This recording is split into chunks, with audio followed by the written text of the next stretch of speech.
April Tan is bullish on RCR. Rate ng mga Robinson or ng mga Gokong Wei. This is the subject for today's TRFM stock commentary. So I'm going to react on this article, ano yung opinion ko on RCR, and as well as my opinion on the rates in the Philippines in general. So here's RCR na I think siya tayong best performing na rate so far this 2025 kasi siya lang yung parang umakyat since January, already up 16%. Meanwhile yung iba medyo either flattish or umakyat din ng konti. So ba't siya umaakyat? Well, maybe because of some of the news or speculation na gagawa ulit siya ng massive infusion in the coming years, just like yung ginawa niya last year, dami niyang in-infuse na mga mall. Ngayon, bago ako mag-react on that article, ito muna yung opinion ko on rates in general. So I think rates in the Philippines in the long term will I can almost guarantee they will outperform investor in Pag-ibig MP2. Okay? Why? Kasi ang MP2 yung yield na binibigay nun is tumataas bumababa depende sa normally sa prevailing interest rate ng Pilipinas. So kung mababa ang interest rate ng Pilipinas, so kunyari nagtuloy-tuloy yung cutting cycle sa Pilipinas, I think eventually yung 7% ngayon ng MP2 babagsak yan into lower than 5%, ganon, 4%, which is nangyari na in the past nung mababa yung interest rate environment. Meanwhile, yung mga rates naman, the reason why they will outperform MP2 simply because depende sa rate, kung nakapili ka ng rate na nagtataas ng dividend niya year over year, then yun yung may mas malaking chance na eventually outperform ang MP2 based on a total return basis. Kasi bukod sa dividend, ito meron pa tong capital appreciation na tinatawag. So, kunyari, ngayon, nag-appreciate na siya ng 6 to 17% plus all of those dividends. So, dun pa lang, di ba, parang equivalent na kagad yun ng 2 years of dividend dyan sa MP2. And sa REIT, mare-reinvest mo kagad yung mga dividend earnings mo. Sa MP2 ata, parang hindi ata, di ba, based na mga nababasa ko. Pero regardless kung mara-invest mo man kaagad yung dividend earnings mo sa MP2, ganun pa rin, di ba? The outcome will be the same. I think kapag nakapili ka ng maganda-gandang REIT, eventually you're going to outperform MP2 massively. However, ang mga REIT, ina-observe ko yan on previous years, especially yung behavior ng mga REIT sa Pilipinas. And ang conclusion ko is that I think if sobrang laki yung exposure mo sa REIT, kunyari gumawa ka lang sa investment portfolio and it's dominated or majority ng allocation mo nilagay mo sa mga REIT, I don't think over the long term outperform mo ang PSEI. While yes, maganda yung mga headline minsan na ang lalaki ng mga ini-infuse na asset, pero majority of those assets parang na-infuse lang siya only because of an added layer of diversification, downside protection. Pero in terms of kung paano siya mag-materialize on dividend rate, di ko talaga siya nakikita. Okay? So, ito yung performances ng mga yield ng mga REIT so far. Na dati, ang aggressive magtaas ng dividend rate is si A-REIT, no? So mababa yung yield niya rito only because nagtitrade yung kanyang stock price ngayon higher than its IPO price. Pero makita nyo year over year, parang medyo malalaki yung pag-angat na niyang dividend yield, di ba? Yun, if you look at the other rate na nagtataas ng dividend on recent years and gumagawa ng infusion, while yes, nakapag-infuse ka ng malaking asset, pero for ano lang siya, for diversification purposes, kung baka nag-infuse lang sila ng asset na iba yung asset type, iba yung location, para pag nagkaroon ng weakness on a certain location hindi madadrag down yung kanilang overall rate portfolio, di ba? Look at M-rate, ayan, di ba? Habiranggot lang yung pagtaas. Maski A-rate pala, ayan, on recent years, kahit aggressive siya mag-infuse, hindi na ganoon kalaki yung inaangat na niyang dividend. C-rate, nag-start na siyang mag-flat on dividend rate. And ang nabasa ko sa kanyang latest article is next year pa niya ulit parang balak gumawa ng infusion. So I would expect medyo flattish yung kanyang increase in dividend this year. So V-rate umaangat pero by the coming years mag-flat na rin yan. The same thing with P-rate, umakyat pa rin naman. Okay. Pero eventually I think magiging ganito rin yan, no? Magiging flattish rin siya. Ngayon may dalawang exemption dito which is DDMPR and FILRT. Kung saan yung kanilang mga dividend rate, dividend yield is going down on recent years.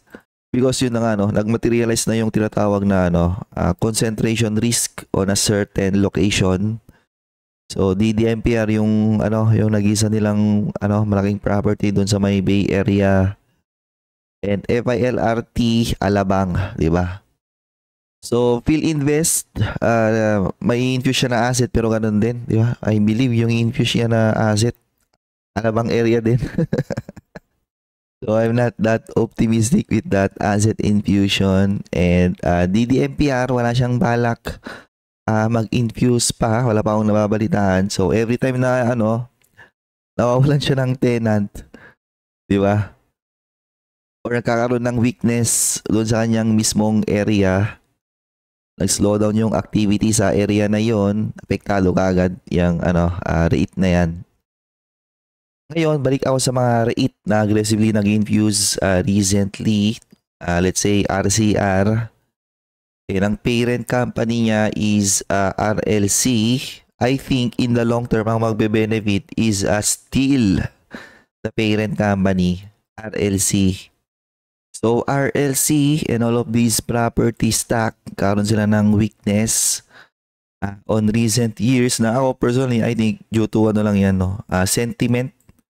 Kasi based on my valuation, wala akong problema sa valuation ng mga to, and wala din akong problema sa nilang or in the case of RLC, wala din akong problema masyado sa kanyang fundamentals. And dahil na-sell down na siya na-sell down ng medyo malalim, dumating na siya sa point na ang kanyang yield na ngayon is close to 6%.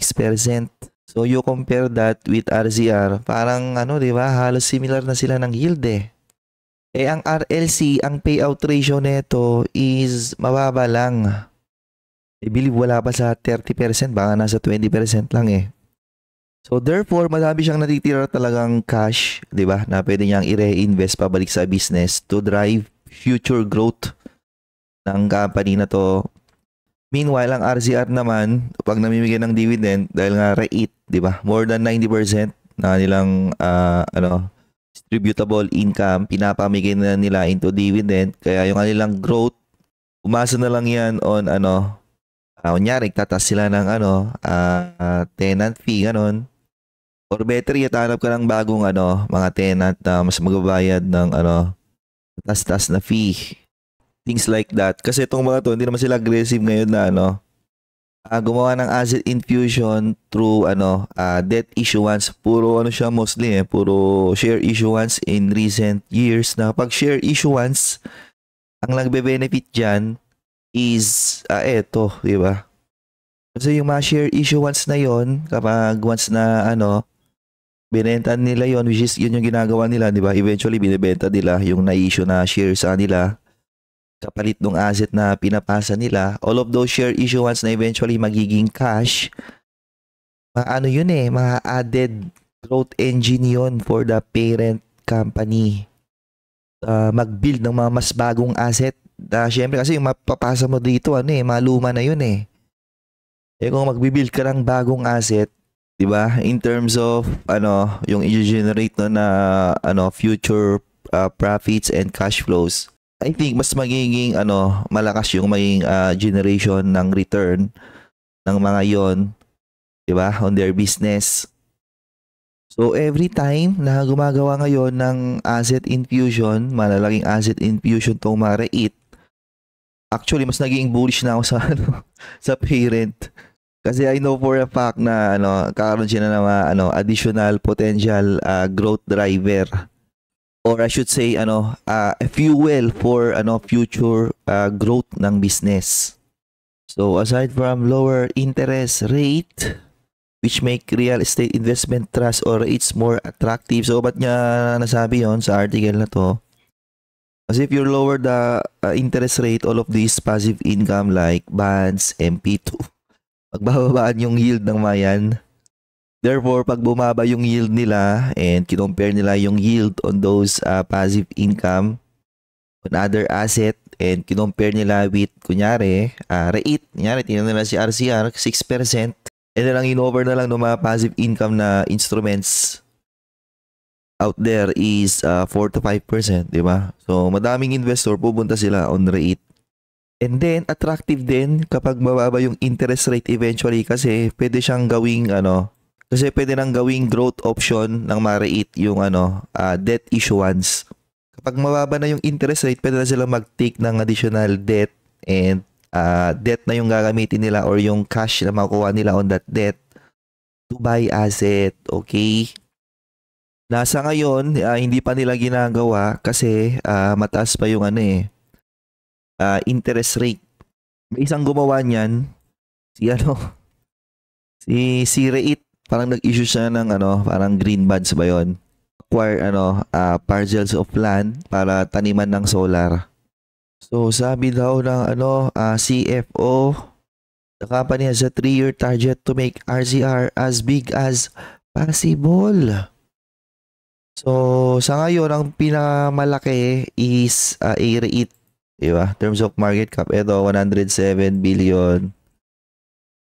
REIT is malapit na pala 28 billion. So malapit na niyang ma-overtaken. This is exciting news as REITs typically expand through acquisition that are dividend accretive. Yes, that's true, pero ang baba talaga no?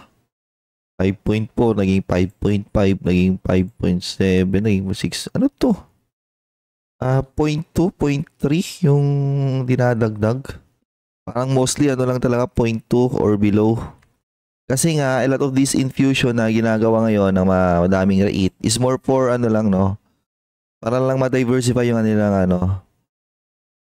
portfolio of asset, different location, different asset type. The management also confirmed that RCR has the potential to triple size of its market cap from 100 to 300 billion. Diba? Can you just imagine the amount of asset na i-infuse ng RLC sa kanyang REIT and eventually ilan yung cash na mariraise niya and all of those cash gagamitin niya for its new project.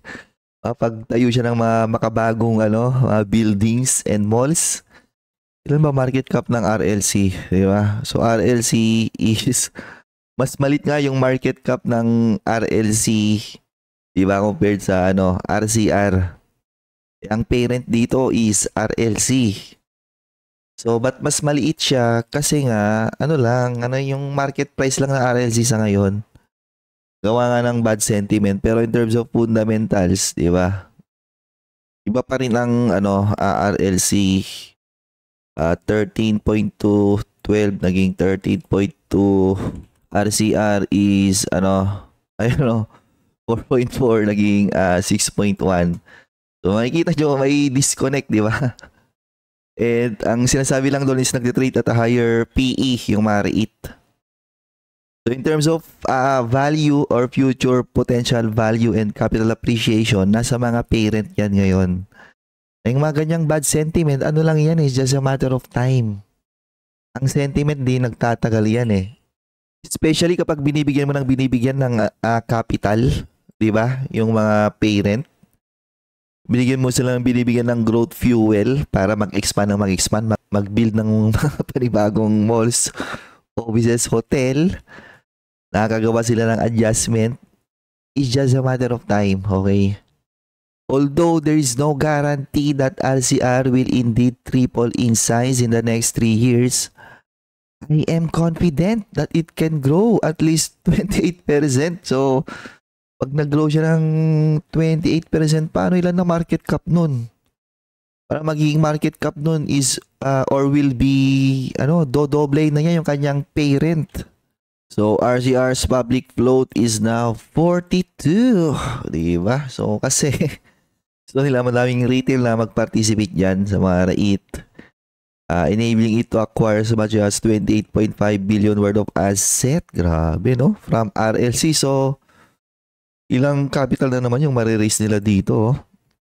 As it becomes bigger, RCR also has the potential to be added on the PSEI.